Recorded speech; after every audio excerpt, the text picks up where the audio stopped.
नमस्कार मित्रांनो, एकनाथ शिंदे यांनी मूळ शिवसेनेमध्ये बंडखोरी केली, बंडाचं निशाण फडकावलं आणि तो संपूर्ण पक्षच अगदी चिन्हासहित त्यावरती ताबा मिळवला, नव्हे तो पक्ष पळवला असं म्हटलं तरी वावगं ठरणार नाही।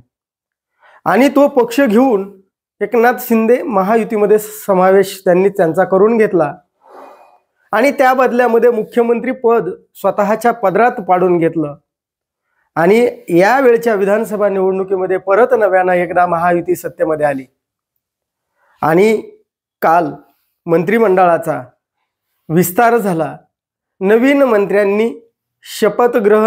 मंत्र्यांनी जे त्यांचा शपथग्रहण सोहळा आहे तो पार पडला आणि यामध्ये जे एकनाथ शिंदे बरोबर बंडखोरी केलेले जे नेते होते, मूळ शिवसेनेची बंडखोरी करण्यात आलेले जे नेते होते, त्या नेत्यांनी अगदी गुडघ्याला बाशिंग बांधून स्वतःचा क्रमांक या मंत्रिमंडळाची शपथ घेण्यामध्ये मंत्रिमंडळामध्ये लागणार का यासाठी अगोदर अगदी ताटकळत बसलेले होते आणि अनेकांना अपेक्षा होती, इच्छा होती की आपला नंबर यामध्ये नक्कीच लागेल।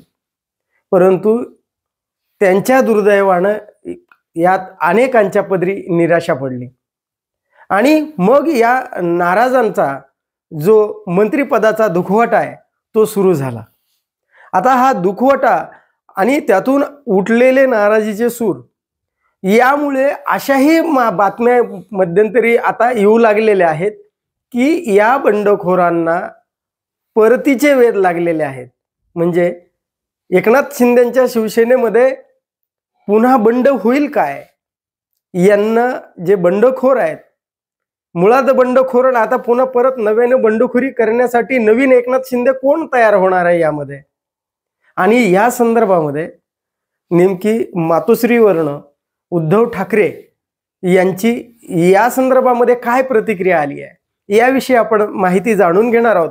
तत्पूर्वी जर आपण चॅनलला सबस्क्राईब केलं नसेल तर पहिल्यांदा जरूर सबस्क्राईब करा।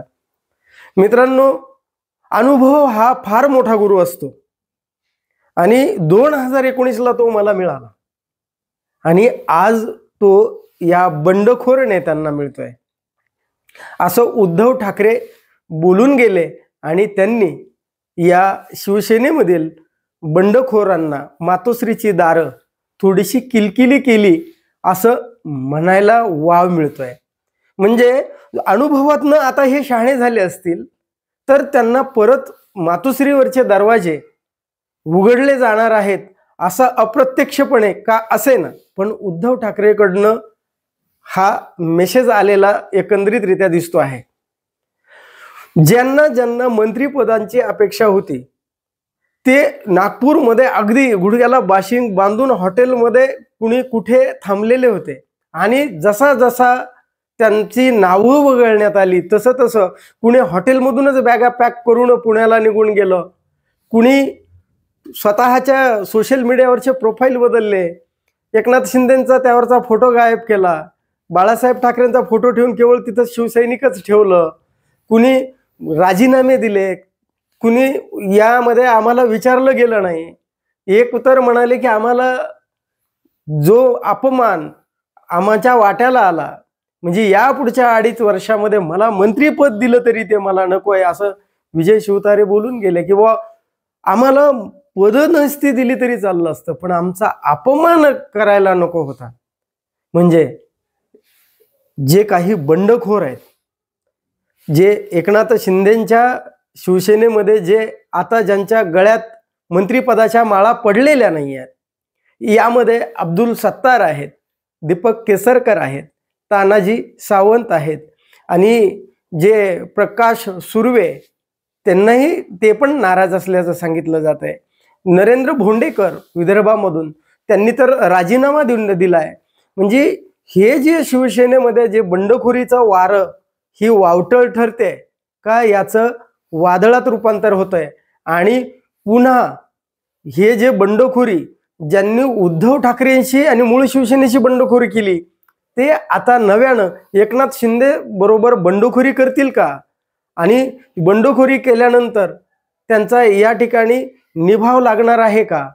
का ते परत मातोश्रीकडे वळतील, त्यांची पावलं मातोश्रीकडे वळणार आहेत का पुढे कारवाईच्या भयानं किंवा आतापर्यंत केलेल्या पराक्रमाच्या भयातून नको ती ब्याद पाठीमागं लागून नाही घ्यायची, म्हणून अपमानाचा हा जो विषाचा पेला आहे त्याचा घोट, विषाचे घोट पचवतील, अपमानाचे घोट पचवतील का पुन्हा स्वाभिमानानं, पुन्हा उजळ माथ्यानं मातोश्रीवर येऊन शिवसैनिकाचं जे मूळ शिवसैनिक जो आहे त्याची ती मुळातली बंडखोर वृत्ती दाखवून देतील? हे आपल्याला काय वाटतं या संदर्भामध्ये हे जरूर सांगा. धन्यवाद. जय महाराष्ट्र.